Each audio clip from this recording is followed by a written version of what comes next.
Hello and welcome back to just another football podcast. Back again. Fergal and George are here with me today. How you doing, boys? Very well, thanks. Very well. Yeah, very well. Good to hear. Good to hear. The more observant of you will have noticed we're not joined by Ali this week. Unfortunately, he and his family have had a family bereavement, so obviously explainable that he's not here. We all just want to extend our best wishes to him, and hope that you all keep him and his family in your thoughts. So, without further ado, we'll move on and we'll talk about the newly introduced segment from last week, which is AFCON appetizers in Ali's honour. I mean, I don't know how much of AFCON you guys have managed to watch, but geez, I mean, there's been some stuff going down. I would say that I've actually been pretty scathing of AFCON in the past in terms of the disruption that it's caused to the season. Just from a greedy standpoint at wanting all the players available for Arsenal. Yeah. Nothing else to that. There's no more cynicism to it than that. But I've got to say, from what I've seen, Fergal's just imitating a shovel. For those that can't see, yeah. Harry was just gutted when Jovino left every season. I've never gotten over it. Our season never recovered. But yeah, I mean, I have to say, from what I have seen, it's just been absolute carnage, and like you've got to love it. I mean, where else to start? But the referee, who not once but twice attempted to end the game before the 90 minutes had been played in the Tunisia-Mali game. Did you guys manage to catch that? I read that fact that there was there a sending off and 2 or 3 VAR decisions. And yeah, he blew it up 10 seconds before the 90th minute, and then just the chaos that ensued afterwards with the managers giving off, and rightly so about this. I was reading something in The Athletic this morning where it was talking about the fact that he felt unwell, so they were suggesting potential heat stroke. Maybe it was like a Gary Lineker. He didn't want to shit himself on the pitch and was like, blow it up quick. I need to go to the toilet. Yeah, it was pretty suspect. I mean, the funniest part of this all is the fact that their manager was doing his post-match press conference, and officials stormed in and basically said the match had to be restarted from the 90th minute. And injury time had to be played, and it actually didn't end up happening. So just absolute carnage. I mean, like, I can't imagine that happening in the Euros, for example. No. But it's just scandalous galore, and I absolutely love it. I don't mean to be in any way disrespectful. I think it's absolutely fantastic on a purely entertainment basis. I've really enjoyed what I've seen so far. I wonder if it's like similar to, obviously, Frank Lampard's ghost goal. If you're not English, like, that probably is fascinating and funny and interesting that it's so, like, I mean, that's obviously not one of the worst that we've seen. Obviously, Maradona's hand of God, Thierry Henry's hand of God. I think to outsiders, it's so. I think it is just hilarious that when football goes wrong, effectively. So it's one of those moments where it's just going to go down in history as just quite funny. And the difference is that the ref can't say that like he's missed anything, or like he's literally just either lost track of time, misset his clock wrong, or it's just gone, or it's just been completely oblivious as the fact that there was around 5 minutes of time wasted with VAR and stuff. And it's blown up early. You never see a match get blown up early. That's why, like, how does he manage that? Like, 100%. I get forgetting extra time almost, but the fact he blows early as well, it's I think the medical point makes a lot more sense if he himself. He's just delusional, but then he's got to take himself off. But I'm thinking, like, is he like, if he's just like, I need to get in. If he's just like, I'm not feeling great, I need to blow this up as quick as possible. That's literally the only thing that would make sense. Anything else, I'm not quite sure. But yeah, it's a mad one. The other one I saw was the Sierra Leone Ivory Coast game and the last minute equalising goal where the goalkeeper makes an absolute hash of it, lands awkwardly, ball fumbles, and then it's just the Sierra Leone player picks it up and squares it across, and the guy that scores actually stumbles and gets the ball in the net, and it's a really good late minute or last minute goal, and a big one for Sierra Leone, who have ex Liverpool striker beat me Steve to it. Caulker. Beat me to it. They haven't played at centre back, which I don't personally think it's his best position. Wasted, That's though. yeah, you're missing out his target man potential there. But yeah, good for him getting a goal in international football. Yeah, I mean, he's wasted back there. I think you've seen his prowess as a target man for Liverpool. I mean, I'm surprised he's not still there, in fairness. But there's talk that they need a new striker. So there's your man. They could have done with sticking him on the other day in that Carabao Cup game, just having a bit of presence in the box, because he couldn't have done any worse than the guys that played. I mean, he must have one of the best England conversion rates as well. I mean, one goal in one game. That's pretty incredible for for a centre back turned target man. It's good going from him. It's good going from him. But I think before we move on, we've got to address the elephant in the room here, which is that Fergal, one of your countrymen, actually is taking part in AFCON. Irishman, Roberto Lopes. Yeah, Roberto Lopes of Dublin. He's playing for Cape Verde and got man of the match in their game against Cameroon. He's a centre back. He's playing in the middle of a back three, which he does for Shamrock Rovers.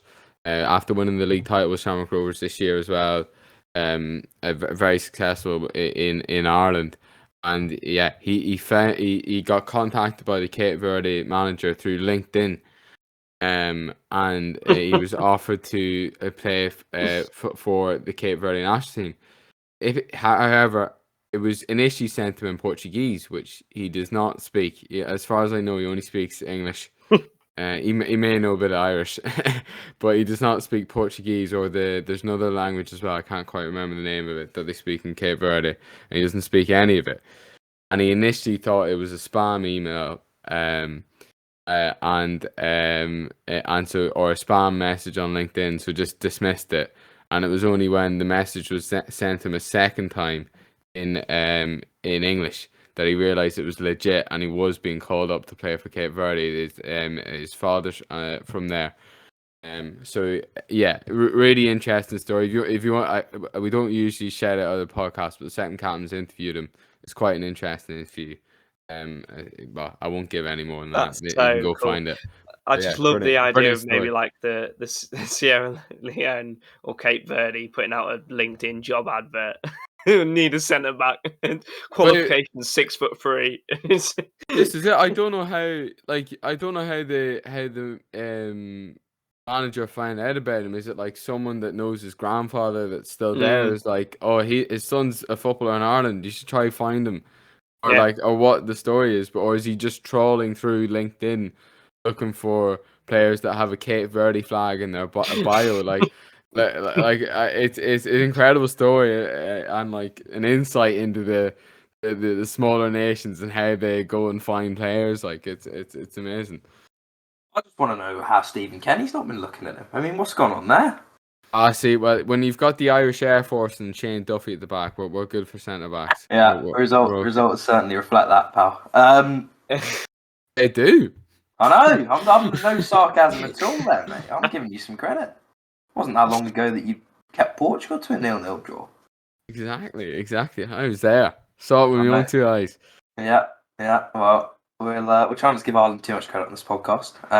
Just to mention, Roberto Lopes, he got a man of the match against. Oh, I did say that, didn't I? Yeah. It's worth saying twice. He got man of the match. Again. Give him the credit he deserves. I played him.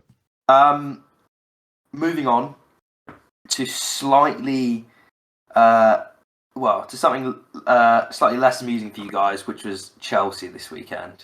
Chelsea went to Manchester City in what was really a must-win game for them, if we're being honest. And didn't. They lost 1-0. Chelsea beat Man City 3 times last year under Tuchel. slightly different circumstances in each one, all by one goal. This season, in the 2 games I've seen them play against Man City, in sort of slightly different ways, they've been pushed back and not really laid a glove on them in either game. Are you guys disappointed with that? Particularly with Saturday, you needed to win the game, really. And to me, it kind of looked like, okay, you did have a couple of chances on the break, and Lukaku had one saved, but there was only one team that was sort of proactive in trying to win the game. So is it a case of Chelsea set up wrong, picked the wrong personnel, or is it just that you're playing a very good team and you kind of need to ride your luck a little bit and take your moments when they come? I think you've nailed it in the sense when you've said it was a must-win game, and if you don't take must-win games and be on the forefront from the off, then what are you doing? There's no. We literally soaked the whole game plan was to soak up pressure, hopefully somehow give Lukaku a chance, which we didn't produce apart from in the second half when we sort of somewhat came alive after conceding. And we were just so deflated and flat. We didn't have particularly any creativity or any game plan other than stifling Man City's attack, which we did well, to be fair, but that's not the point. We probably could have easily come out of this game with a 0-0 draw. Kepa arguably could have saved that De Bruyne shot.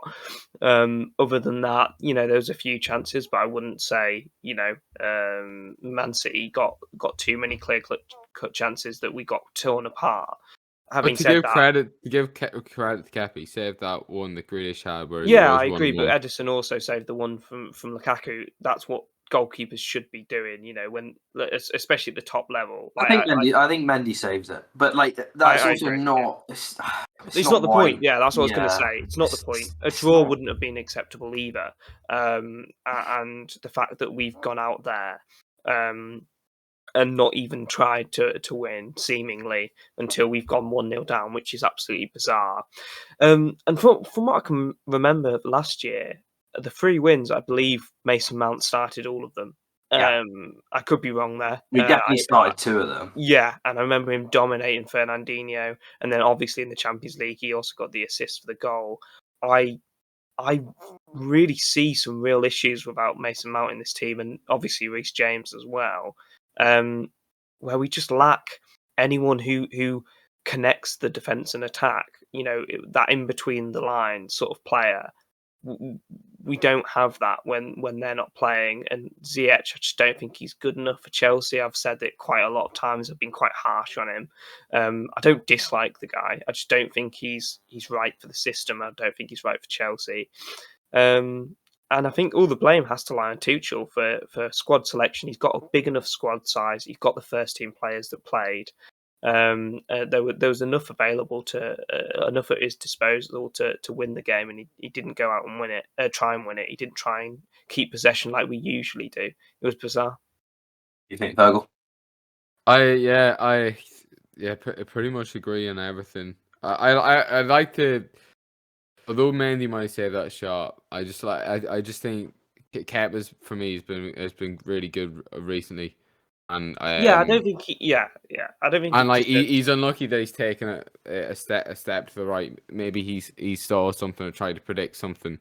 So I'm not. I saw a lot of people saying he just should have saved it. I was like, it's just incredibly harsh. And he done really well for the Grealish chance. Yeah. And there's another chance as well. I remember him a couple of saves he had to make. And me and George, we've been saying this sort of point from even when we were doing well in the Champions League, that this is an alright tactic for cup games, but when you're just trying not to lose, but whenever you have to try and win, this formation for me is just too negative. And now this, in fairness to him, he did evolve it when we had Chilwell and Reece James. The performance against Juventus, that was looking like we were, free flowing. The performances against Arsenal, arguably against 2 teams that were poor as well, though, at that point. And But for me, I think he's tried this 4-2-2, which a week ago I was like saying that nobody's doing for United, and now well, after having to think about it, I have seen it a good few times. But I'm still not convinced about it for United though. But like for Chelsea, it worked against Spurs. We were a lot more fluid, and with the amount of good attacking players that we have, I think we need to just be more attacking, put more attacking players in the pitch, and take the game to teams more.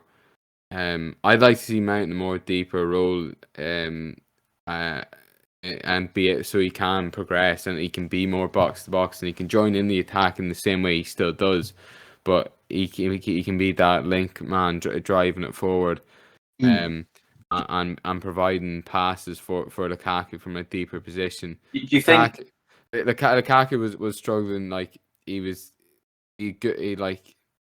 should have done better with the chances he was given, but we need to be supplying him more in the way that he likes to be supplied. It's same as Ziyech. There's a few Chelsea guys I'd follow on Twitter, Nini FC, the Blue Lions TV, are quite like, and he's been banging the drum for a long time, saying like how the likes of Ziyech, they're not being played how they done well at Ajax. Like they've been asked to do a different job. Pulisic and Hudson-Odoi, both of them have played in a real mix of positions this season. That can't help. And so there's a lot. I thought we should be transitioning. I'm pretty sure I said on the podcast at the end of the last season we should be transitioning to a back four system going forward because it's just more attacking. And I think I'd be surprised if this tactic is going to be starting next season. It might continue through this season, but I think he'll be. We've already seen the 4-2-2, so I don't think that'll be the last of it that we see against Spurs. And then in other cup games when we haven't had a full starting 11, he's played like 4-3-1 and stuff like that. So it's there needs to be a change. Perhaps if we had Chilwell and Reece James, it'd be a different story. But there's no reason why they can't continue to be the great attacking threats that they are in a four at the back. There's ways of doing that as well. And if we lose Rudiger, we absolutely have to go to a four at the back. Yeah. He is fantastic in a three at the back. But I'd be hesitant with him at a four at the back. Yeah, definitely. Because of how aggressive he is. It's the same as when we had David Luiz. You don't want David Luiz in a four at the back. It's just criminal. I'd also worry a little bit about Thiago Silva in the four at the back, even though I think he is one of the best centre backs in the Premier League, if not the best. I know that's a bold claim, but just the way it's fair. he operates, I just think is just exceptional, especially at 37 years old as well. It's just incredible. He's with Rudiger, for a lot of people that might seem, other than Chelsea fans, that might seem really harsh about Rudiger, but he was a big fault for the goal that we conceded against Arsenal in the FA Cup final. That Aubameyang scored, and it's one of his positives in a back three that he comes out rushing. He's aggressive, and he's really aggressive. That works in the back too. Again, with his runs up the pitch, that's what he's great at.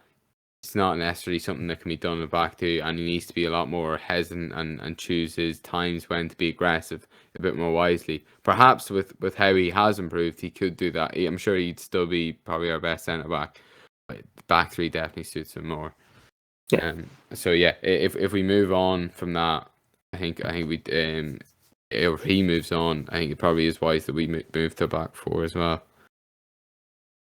I think you've known it. I think you've got a lot of players that suit a back three. The two key components that in that, if you like, are both injured at the moment in Chilwell and Reece James. And all due respect to Azpilicueta, he's been a fantastic player for Chelsea, but he just is not going to offer you the same things in that position as Reece James. Alonso clearly isn't up to the standard required to play every game. I think he's fine if he comes in and plays the odd game.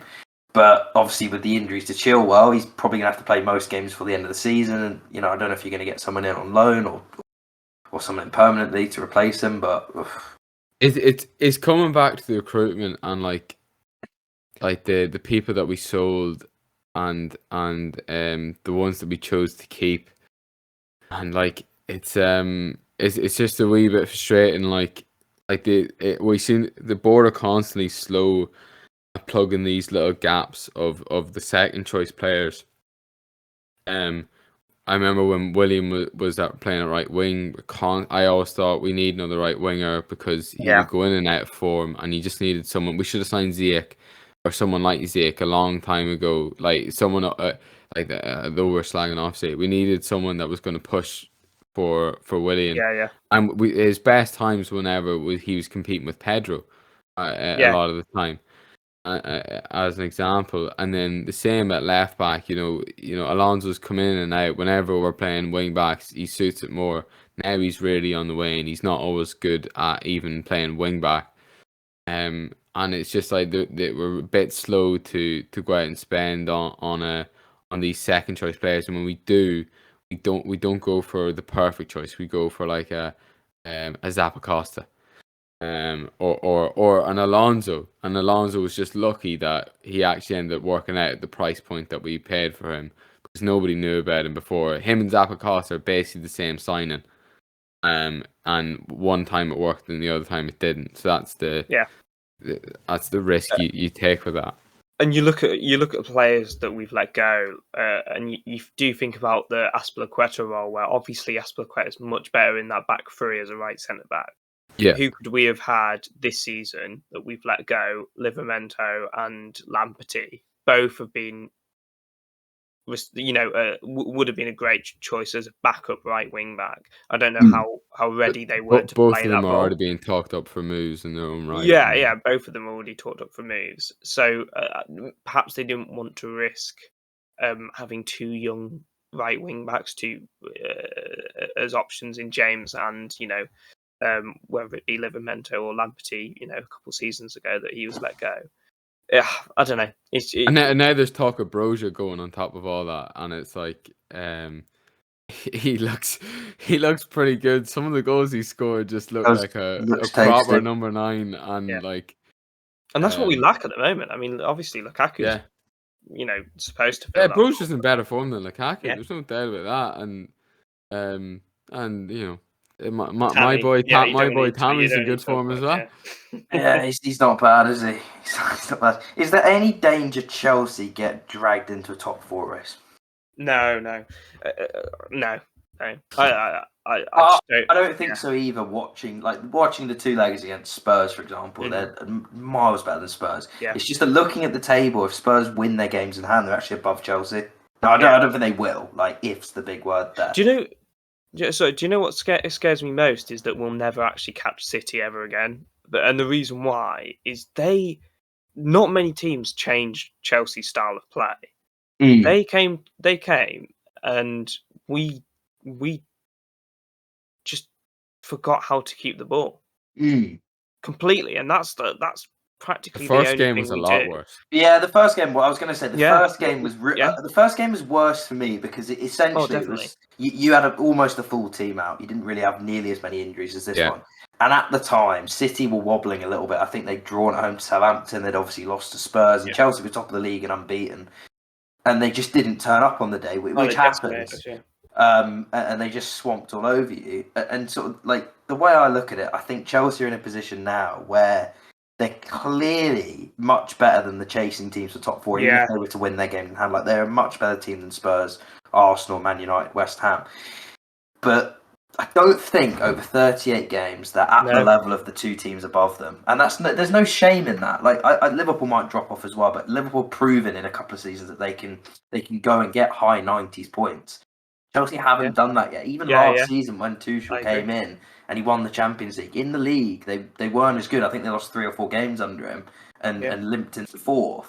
So I think the players are good enough, to be honest, to do that. What's the problem then? Because surely it's not Tuchel. But I think it's the system.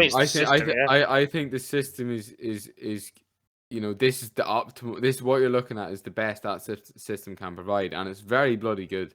Like it'll win you a Champions League, but it just won't. And he'll get you top league. 4 as well. Yeah. Yeah, it just won't win you a league. And I think you're looking at the optimum of this system, but like the potential of these players is so much higher. Like just look at Lukaku, for example. No one can say we're getting the best out of Lukaku. We're not playing to his strengths, and he's not getting the numbers that he previously did. I thought it was interesting. Conte's former manager came out and said he's not being used in the right way, and whenever he done punditry for Sky Italia. So like, there's that, and also just a comment on like the top getting dragged into top 4. We were in terms of form, we were in a title race form. We've now dropped into a top 4. Mm-hmm. We still haven't lost that many games. It's just a lot of draws. No, you're drawing a lot. That's why I know you've drawn 7 games. But that's like a top 4 sort of form. Like not to be losing them, to be picking up the wins, but then a draw mixed in. To me, that's like top 4 sort of form. So the fact that we've got the title winning or the title race form, edge transition to top 4. We'll get with this awkward patch of injuries and all the rest of it. We'll get back to the title race form, but it'll just be too late. Yeah, it'll be too late, and and City are like City are a joke. And you were saying, George, about like worrying, are we ever going to catch them again? I think it's Pep. I agree. Pep, 100% agree. Yeah. Pep is the. I disrespected him so many times, too many times. I think the key is that obviously he's had a lot of money to spend and he's been supported very well. There's make no bones about that. But if you look at the team that City had before Pep came in, it was comfortably the best team in the country, and they weren't doing what they're doing now, which is they are arguably the most dominant team in English football history. The amount of points they get every season, how consistent they are over 38 games, how many times they've strung together 12, 13, 14, 15, 16, whatever it is, wins in a row. 18, I think it was it? They've done 18. They've done something like that last season. The season where they beat Liverpool to the line, they won something like the last 12. They're going to do something similar this year. Like the consistency they've shown, it's just astonishing. I honestly think someone said to me the other day, like the Champions League will always be more impressive than winning the league. At this moment in time, make no mistake about it, the most impressive feat in football would be to beat this Manchester City team over 38 games. Yeah. Because it is so difficult to do. And that's the thing, that Chelsea won the Champions League last year. They're a very, very, very good team. But it's unfortunate, the levels required at this moment in time in English football, it's a joke. They've won 18 out of 22 games. The thing about Pep as well is like he's been given everything he's wanted to. No one could take these tools and do. I don't think anybody else could do what he's doing. And also the interesting thing, nobody would ask for the tools that he's asked for. Like, that's a very good point. like if everybody would be adamant on getting like a good number 9, and like he sees the potential in having, all these small nimble players rotating in around, and he can see that's worth more than a striker, and a striker would take from that. And so no one else would ask for that. So he's a genius for seeing that's like the optimum of football, and like that's what he should be asking for in the first place. And then even if you gave someone else these tools, even Klopp, it's not the Klopp sort of team in some aspects. I don't think Klopp could get this team doing what he wants, but it is perfect for Pep. That's the only caveat with all the success Man City have, is that you've been given absolutely everything, but they're getting every ounce of quality out of every ounce that was spent on it. Definitely. And quite easily as well. I feel like whenever I'm watching them rattle off these exceptional number of victories, I just look and I think, well, like they do that. Like when Liverpool won the league, or even like rivaled them for it, you thought, fucking hell, they are getting absolutely everything out of the 11 players on the pitch every week, and it is astonishing. And I'd always give them so much credit for that. But Man City, they just like it seems easy. Like honestly, like they just stroll along. Like I watched them the other week against Brentford. They won 1-0. They didn't even play that well, but they were so comfortable. It's incredible. Yeah, We've actually given them it's some like credit a on a boa podcast, constrictor, isn't it? Yeah, It's just like they just suffocate you slowly, quite, and just all, and you can't get out. It's. And yeah, this is it. Like we've barely talked about them, so there is any Man City fans. We're that sums it finally up, though, giving you doesn't the it? adulation. But I think, honestly, that sums it up. Is that what they're doing is astonishing. It is, like, when you actually step away and think about it, the consistency that they show every single week is unbelievable. And yet they win, and everyone's like, "Yep, Man City won this weekend." It's not really a talking point, is it? You know, No. and I don't mean that to be disrespectful. It's like it's the ultimate compliment. I think that the consistency that we've come to expect from them, whilst it's reached unprecedented levels in terms of we've never seen it before, really, in English football, it's not unprecedented from them. They've done it in 3 or 4 previous other campaigs. Yeah. So I wouldn't flick on a Man City game unless I saw it was 0-0 going to the last 10 minutes. That's my sort of weird compliment to them. They're not the most entertaining games. Like, let's be honest. No, like, that's what I mean. That's like how just like ruthless they are. I'm like, there's no point flicking on this game. Man City are going to win. So unless the proof is there that they're on this occasion they're struggling to win, or someone has scored against them, that's the only occasion I'm going to flick them on, because that's the only hope you have.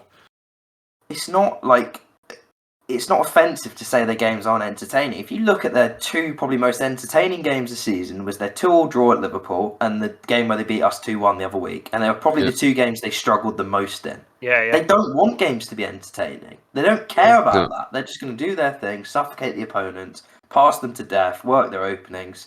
And they just, when they get in front, they win. They do not get pegged back. Yeah. And that's the difference, I think, between them and the chasing pack, who are very good teams. Let's move on. I think the biggest talking point from this weekend probably should have been that game, but it was actually a game that didn't take place between Arsenal and Tottenham, or Tottenham and Arsenal. And I feel like we've reached boiling point now, I think, with the Premier League postponement rules. So to give a bit of context, the game this weekend was postponed after Arsenal reported a number of injuries, absences at AFCON and COVID cases. Now, the COVID cases was definitely 1, potentially 2 at most.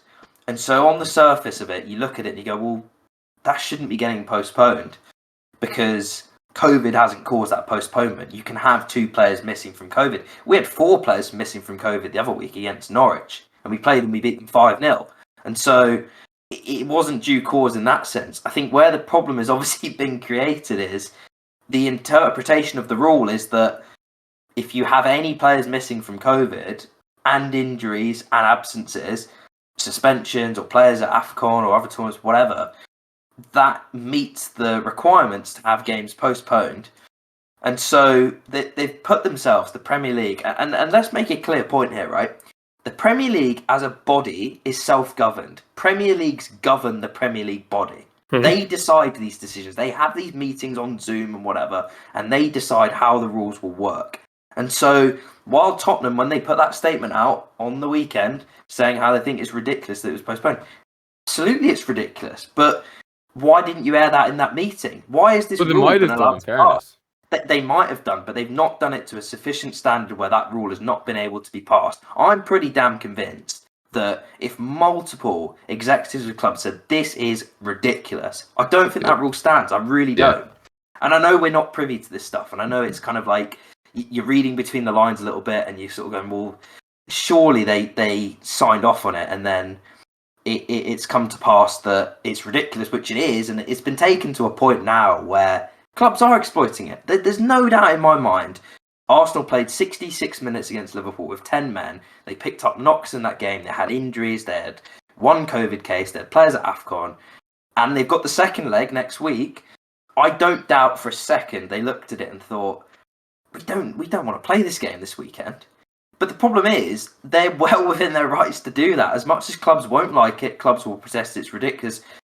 I think most clubs do the same. Like, clubs are self-serving. I think we all know this. Like, if they can get away with it, they will, unless they're Bielsa's Leeds, it seems. And full credit to Leeds. Leeds deserve credit. We'll talk about that game in a minute against West Ham. They deserve credit for fielding a team. They deserve credit for fielding a team against us a few weeks ago when they had players missing and went ahead with the game. Fair play to them. But the thing is, clubs that postpone instead of playing aren't doing anything wrong. It's just that Leeds are choosing not to do it. So, yeah. I think the thing I have on it is like it's nothing to do with Arsenal, as you said. If they're following the rules and the guidance, whatever, and they manage to get away with it, that's fair enough. I mean, my stance hasn't changed. And I said on the podcast when all these postponed games were coming on, I think they should be played no matter what, and you just have to play the youngsters.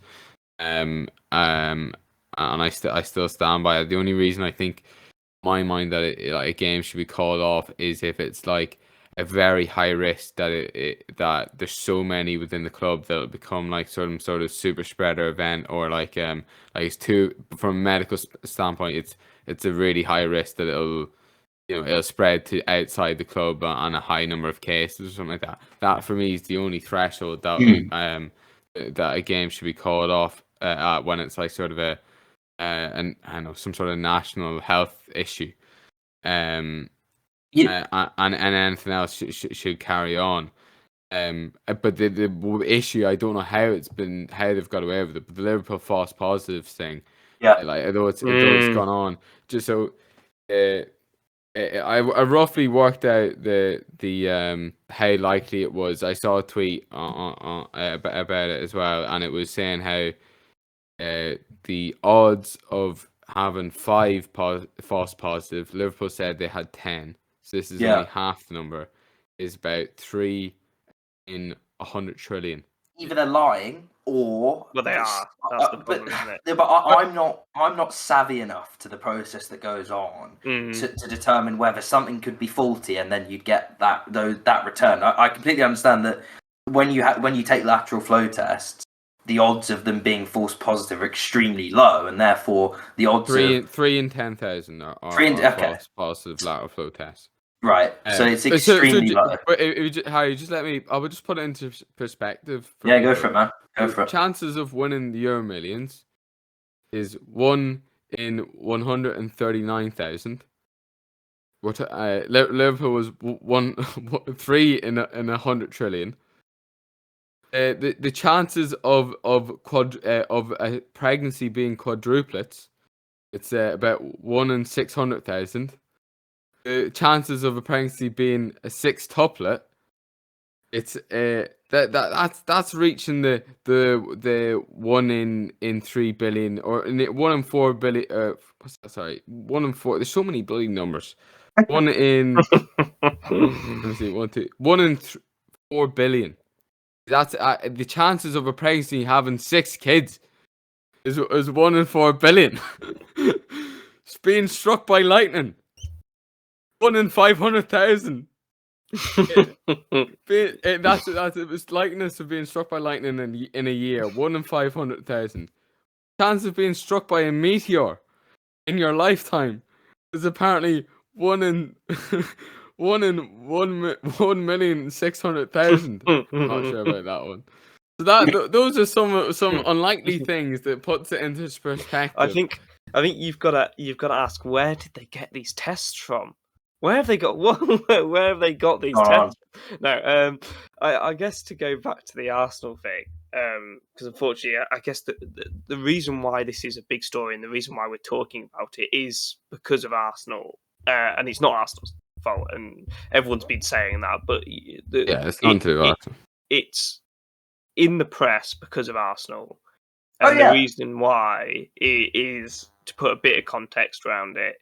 Obviously, Xhaka's red card, even though that's not being included, I don't believe in the absences. The suspension, the AFCON numbers, and then also the loaning out of fringe players, although only 2, have been cause for backlash. Now, I mean, they're ridiculous factors.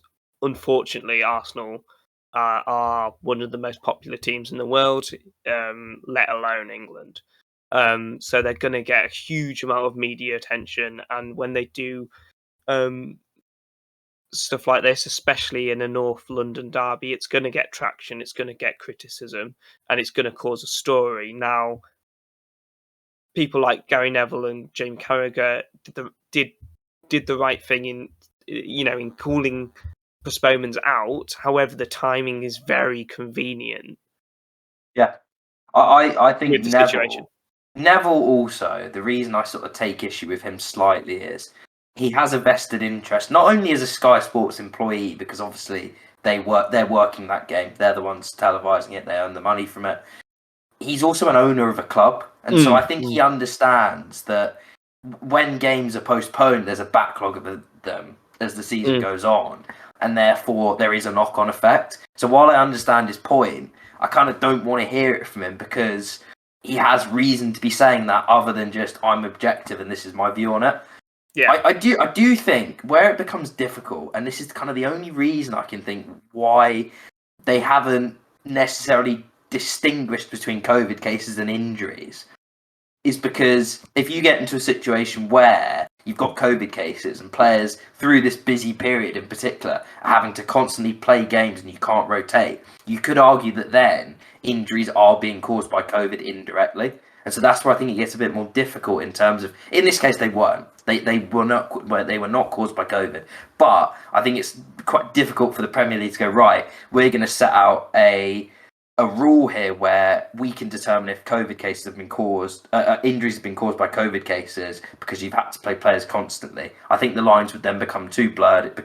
You get into grey areas. I do think they could have at the start of it gone, if you want to apply for postponements, this is the minimum number of cases in your squad you have to have. Say 5, right? Just a round number. Yeah. You get 5 COVID cases, and then you get, 5 injuries. Then I think you could look at it and go, okay, that is significant enough disruption to go, we can't play this game, and so we're going to postpone it.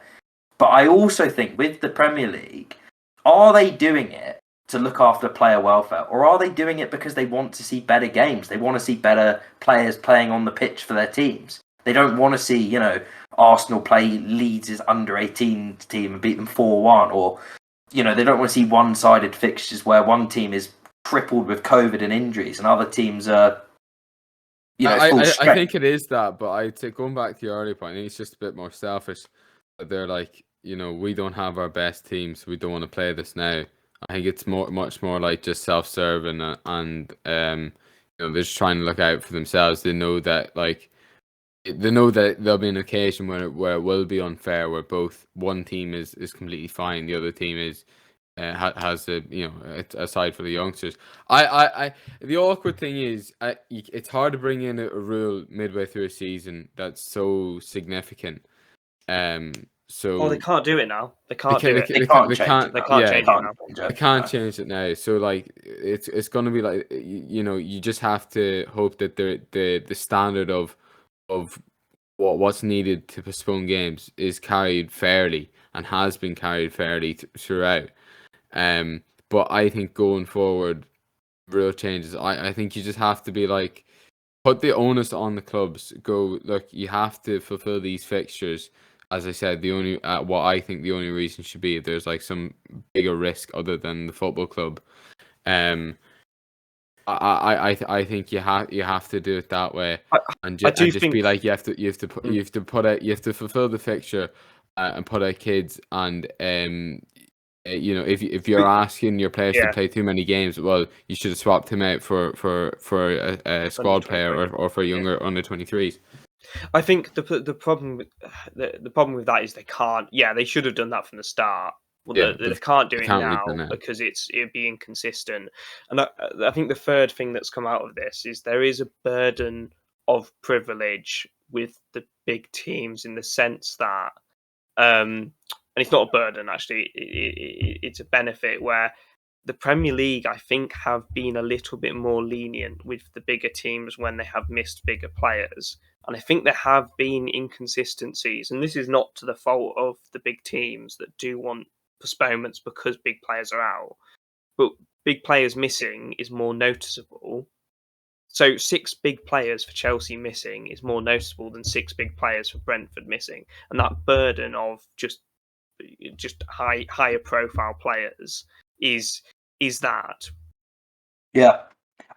Like, unfortunately, there's going to be more media attention to that, and when you ask for games called off, well, people are going to criticise you for the resources that you have, saying, well, of course, you want it off. You've got these world-class players gone, but you've also got, 10 other people you're paying over 100k. yeah. The problem with that is obviously I think there has been inconsistencies with the way whoever the people or whatever board approves or rejects appeals. There's been massive inconsistencies, and that's where the problems lie. Yeah, I just think that unfortunately they've created a situation now where they, as much as like people might have expected that Arsenal game of the weekend was going to be the line in the sand, and they were going to say no to Arsenal, and then they were going to move on from it. They can't. They can't do that. Like, clubs will go berserk if that starts happening, where they'll point to games and go, well, they got that postponed the other day, but you've refused ours, and our criteria meets the same as theirs did. So, like the Burnley game on Saturday, for example, got called off for identical things where they're missing a lot of players due to injury. They've got a few COVID cases, and their game against Leicester was postponed. And there wasn't the same media traction for it for obvious reasons. It wasn't a televised game. It's too much smaller clubs. Yeah, I get it. But now we're in a situation where I find it difficult to see how they're going to go back on it, and hopefully, we start getting much less cases, and like it's sort of you see sort of the end of this. But I think you're going to get a big fixture backlog as the season goes on. I mean, you've already got it with something like Burnley; they're going to be 5 games behind. Yeah, and Spurs. Spurs are 4 behind. They're making one up in midweek, and so they're playing Is it Brighton? No, they're playing Leicester on Wednesday. But you're going to. It's gonna add up, and if there's some that's why I like if you put the onus on the clubs, it also means that they have to be stricter with what they're doing COVID wise. Yeah, the risk of having to field some 17-year-old is there. Then there's no way of getting around it, whereas they can be a bit more creative. But the sad thing is, I think it will because of the media backlash. I think it will become harsher. And there will be inconsistencies. I think it'll be exactly like the refereeing decisions. If it's a big issue one week, it'll be changed the next week. Yeah. It'll be skewed the next week towards a more harsher opinion. I think that's the way it's going to go. Which I'm sure it just all leads to inconsistencies and all leads to this bickering about really nonsense that isn't football. Pretty much, which is annoying. Like. I've got to say, like, before we move on, on a side note, I thoroughly enjoyed the amount of piss that this boiled of rival fans and rival journalists and people in the media. I think my personal favourite, I mean, there was a few. There was a Daily Mail, it was actually a 2-page spread on the Mail on Sunday. 2 pages on the Mail? Where they put out a lineup that apparently we could have fielded, and it was apparently worth more than what Tottenham's team would have been, which is interesting. It was quite funny. I also really quite enjoyed a tweet from a Spurs journalist who, I'll read it out for you. She suspect the Premier League will accede to Arsenal's postponement request, but if I was Spurs, I'd point to Xhaka's self-inflicted absence, Maitland-Niles and Balogun's loans, having to play about 3 players in September, and Lasagna Gate. Now, Lasagna Gate, for those that don't know, there was a game in 2006 on the last day of the season. Tottenham. Are they really referring to?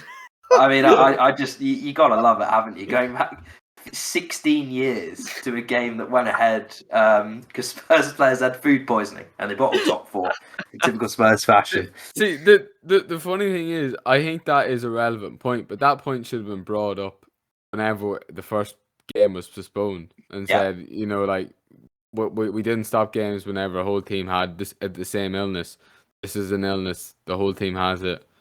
Do you know what, though? Like, on a cynical note, and I know it's probably not their fault, but the team that started the postponements was Spurs when they had their first outbreak and they couldn't field a team against Rennes in the Europa Conference League, and they postponed, I think it was 2 or 3 games and had a winter break. Now, I know that's cynical, but that's where this all started with these postponements, and it's from there that you've had this snowball effect where teams have had games called off and then have had to implement this rule on the fly, which clearly doesn't work, and we're in a mess with it now. And I'm not blaming Spurs for that, But I I think know. I don't feel bad about that. Blame Spurs. It's, Don't I blame am everybody. That's That would be blaming so Spurs. hypocritical. But no, you're right. You're right, Harry. You're right. I'm blaming Spurs. No, but seriously, like, and you know, like even people, even people. I saw a tweet from a Chelsea journalist saying Arsenal didn't have a problem when they played Leeds. I mean, what did they want us to do? Turn up at the ground and go, actually, we're not going to play the game today, guys, because we've looked at your team and we thought, do you know what? Yeah, it's not good. You know, Leeds, and we'll talk about Leeds in a minute because they were excellent against West Ham. Leeds didn't request the game to be postponed. Like, that isn't our fault. What do you want us to do about it, you know?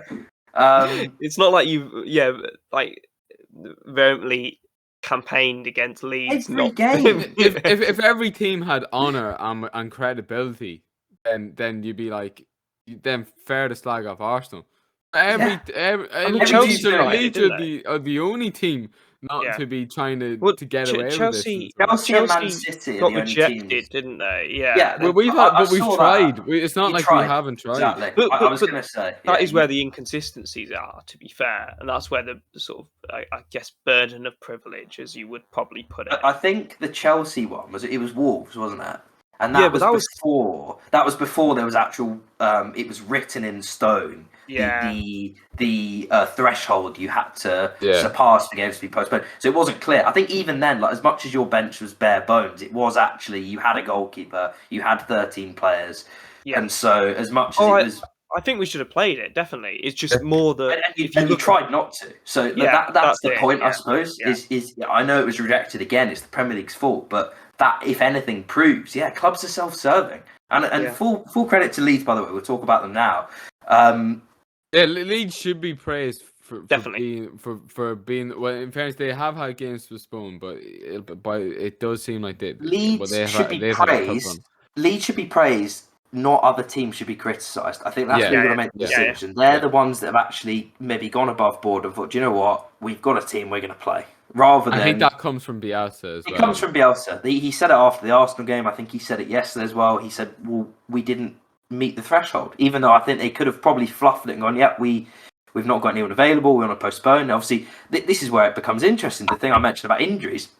2 of their players got off in the first 30 minutes because they're playing every game because they just don't have anyone else to put in there. But at Leeds were excellent. I mean, you've got to give them credit for that. I mean, I know they were sort of pretty lucky to play a team in West Ham that had already played one of their rearranged games in midweek. Again, sort of referring to the fact that West Ham didn't postpone that original game. So they're probably quite unlucky that they've then had to play it and played 3 games in a week. And by the third, they played pretty much the same 11 in all of them, and they were shattered. But Leeds were really good, and full credit to them for going ahead and playing it, I think. No, for sure, yeah. They were fantastic hat trick, and they beat a side that's well in form. Or actually, they've dipped a little bit, but they won the last 3. They beat them last week in the FA Cup. They've been really good, West Ham, and David Moyes has done a really good job there. But Leeds, played really well. They created some really good chances. I think perhaps a draw would have been a more fair result if you look just given the chance at the end. Literally the chances in the game. But all credit to the Leeds. Fantastic result. Maybe they won't go down. And Harrison scoring a hat trick in honour of Ali as well. Yeah. Yep. Very good work from him. Let's move on. We'll rattle through some of the other games from the weekend before we finish. Desmond, Man United at Desmond at Villa Park. Are we surprised at this point that they failed to win? I have to say, I didn't expect them to win that game. I thought they'll slip up there. I thought they might even lose it. So maybe some credit to them for getting a draw. But they were quite fortunate to get a draw actually in that second half. They gifted 2 goals effectively. And the goals Aston Villa created were really good, well worked plays, and Man United really didn't create anything substantial, other than a few shots from range from their inverted wingers. That really, they were tame at best. Yeah, they played all right on the counter. I think they started the game well. Martinez threw one into his own net, which helps. You're 1-0 up after 5 minutes. They played well for 20 minutes, but it's too easy, in my opinion, to push Man United back. Like, if you put any pressure on them, they will retreat and they'll sit deep and they'll cede territory. And it's just too passive. Like, in that phase of the game, you're 1-0 up, you're bossing things. You got to smell blood. I think good teams there, they go on, they score 2, they score 3, and you know, I know they did end up going 2-0 up, but they were never in control of the game. They limped into it, didn't they? Yeah. It was given to them by Samson, and he just passed it back, and it was 2-0. And yeah, I mean, to be 2-0 up with 15 minutes to go, they just didn't control it. That's when you slow the game down. You sort of you take the pace out of it. You win free kicks. You slow it down. You just keep the ball, and it just looked really, really poor to me. You can see they're a team playing without much confidence. They're quite fragile. Villa were good. Coutinho was good. I thought Ramsey was excellent second half. I think Villa, as I said in the predictions last week, I think they'll push for top 10. And they did well. It was a good comeback. Let's move on. We'll do a couple of the other games. Rafa Benitez is gone. He's been sacked by Everton. Most predictable sacking coming this season, boys? Oh, no, the Watford manager earlier on, because obviously they sacked theirs. But apart from that, yeah. You'd have got good odds on Ranieri to get sacked before Rafa, to be fair. Yeah, I mean, I have to say, like, losing to Norwich is a low point, and they've had a bad season, Everton. I mean, they really have been awful.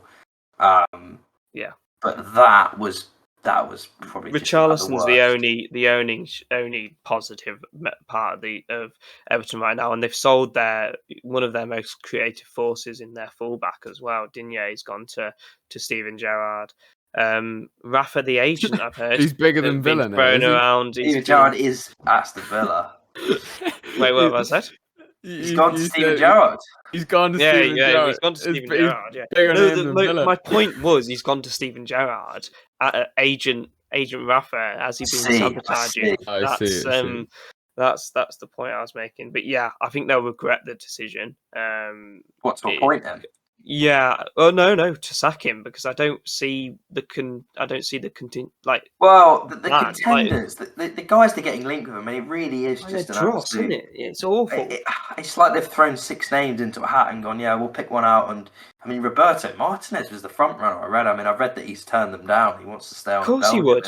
And I'm not surprised, given he's lucky. He's lucky to be manager there. He's wasted their golden generation.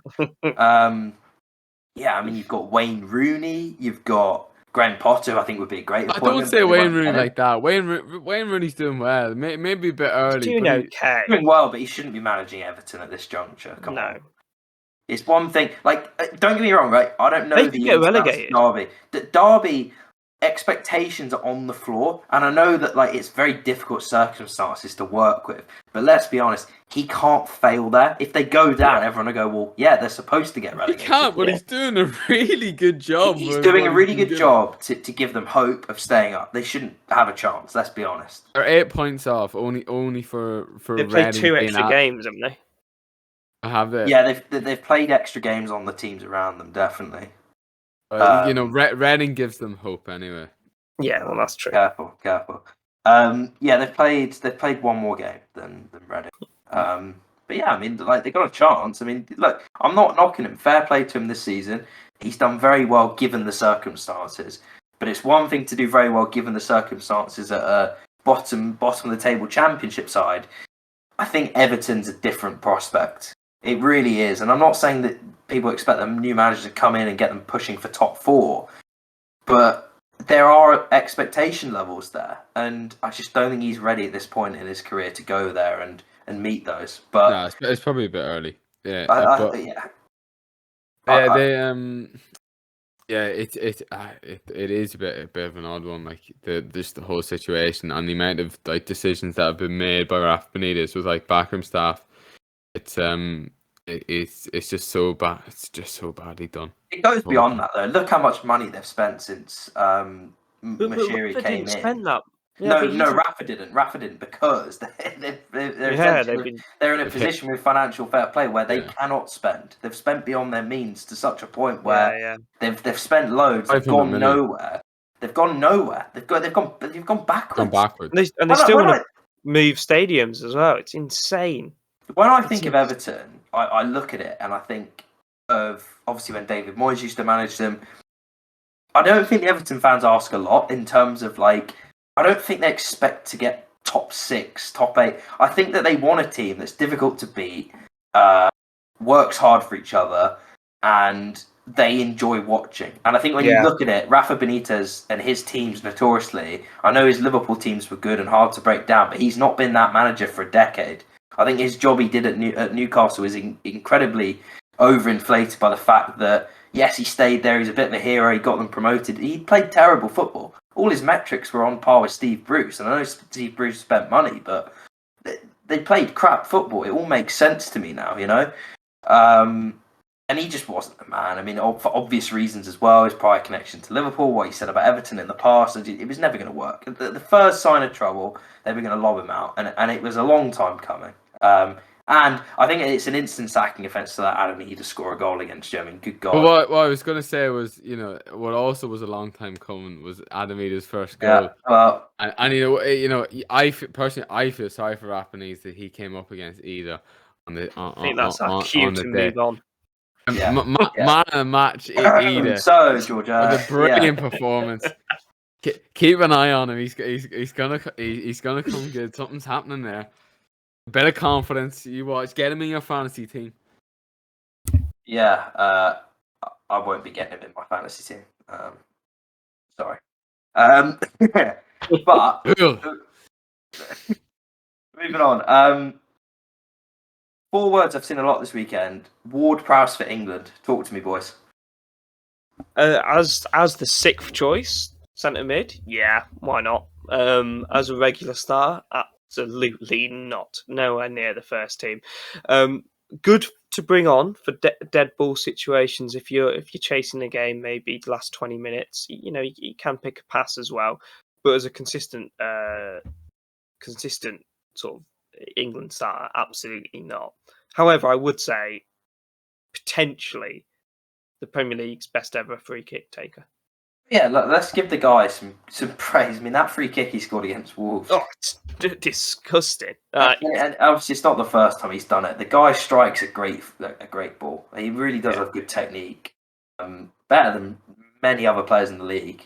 It's not better than a lot of not so much better that he'd get into starting 11. No, compared to like Mount, Reece James, Trent, whatever. He has some. He has one thing he does exceptionally, and he might be the best at it, but he doesn't do it better than everybody else. Yeah. To a degree where it makes up for the other shortcomings in his game. Yeah. I think what summed up Ward-Prowse to me. We played Southampton a few weeks ago and we scored that goal, obviously, where we passed it from one end to the other. In that move, the ball comes out to the right and Saka's kind of just jogging up the right with the ball at his feet. And the whole time you just see this number 8 kind of treading water alongside him for about 30 yards up to the penalty area. And then he just cuts it back and we score. And it's like, yep, that's Ward-Prowse. He's not very quick. And I just don't think that he's well-rounded enough. When you look at the other options in there, in Rice, in Phillips, as you said, Mount, even Henderson. Henderson's not had a great season, but I still think Henderson's a better player than Ward-Prowse. Obviously, you've got Bellingham coming through. You're absolutely right. He's not going to be better than 5th or 6th choice. And you don't do that just for a set-piece taker. Yeah, especially when you've got decent set-piece takers already. Other people that do that already. I think he has a skill that is very obvious to the naked eye, and that kind of draws a lot of people to him. The fact that he strikes a really good free kick. And it is impressive. It's very impressive. Yeah. He is. I've said this before. He's one of the best dead ball players I've ever seen. You've got to give the guy credit, and to give him credit for something else, he's always available. He plays every minute of every game, pretty much for the last 3 or 4 seasons. He's always there. So I'm not meaning to be disrespectful about a player that plays for a lower of the table side. But there's kind of a reason for that. Like, if he was so obviously a top 6 player, he'd already be at one of the top 6 clubs. So they've had long enough to look at him and decide whether they think he's good enough. And I just don't think he is. And he doesn't compare to players like Rice and Basuma and Ndidi that get linked. I know he's not necessarily in those positions. I can't think of maybe comparable players, but he's not ready for that step up into the top 6. Maybe you would get into the Spurs team ahead of Harry Winks, He would be when Man City first took over. He would be like the Gareth Barry replacement for signings. They signed that's Milner, didn't they? Yeah. Yeah. Well, It's, even Milner's a bit better. I put him in a par with Gareth Barry as quality. I think he's good. I think he's Milner level. I just don't think. Yeah, I don't know. Milner's better. Milner won a game for Man City in the Champions League against Bayern on his own. He deserves to be playing Europa League football, I reckon, on the odd occasion, every other year.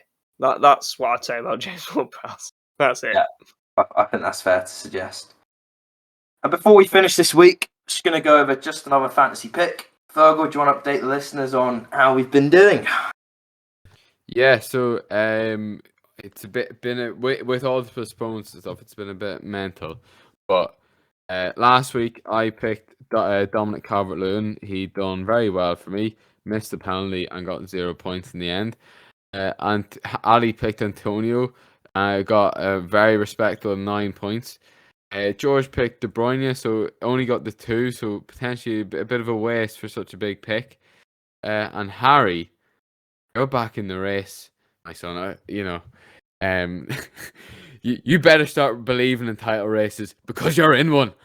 Oh. You've got a massive 21 points from Bowen. You're right back up into it in the mix. Well, maybe a week or so to be right in the mix of the title. So then with that was for 2 weeks ago. About 2 weeks ago, 2 game weeks ago. This game week just gone. Me and Ali have both went for Dennis. And George and Harry have gone for Lukaku and Mount. So all 3 of us are waiting for another game currently as we record this. None of us have got more than 2 points. Harry's the only one on 1 point with Mount coming off the bench for Chelsea. But it's one more game to go for all those players. So it'll be interesting to see how that goes. The current standings from bottom to top. George is now bottom on 60 points. Oh. Harry in 3rd place on 67. And only 7 points ahead is me on 74. And a wee bit more ahead, wee bit out in front, potentially the Man City of this league is Ali on 86 points. So I caught up with him and then forgot 1 week, picked Calvert-Lewin, and now I'm sort of back where I was. Trying to scramble and get, and now I've got to worry about Harry. It's almost like I'm Chelsea, he's Man City, and you're Arsenal, or potentially even Spurs. I had a poor start, and I'm coming back, I'm building my way back up. And then George is like Man United. He's just he's starting to drop off. But yeah, no, it's all pretty tight, and it's still a lot to play for, a lot more games to go. Absolutely. Good. I'm back in it. I'm back in the title race. Good on me. I'm feeling. I've been reinvigorated by my recent success in the predictions. Off camera, I think Harry or off mic, Harry was quite happily to bin it stop picking I was players 1 at week 1 point. away from quitting, mate. But I've stuck the course. I've had a good week.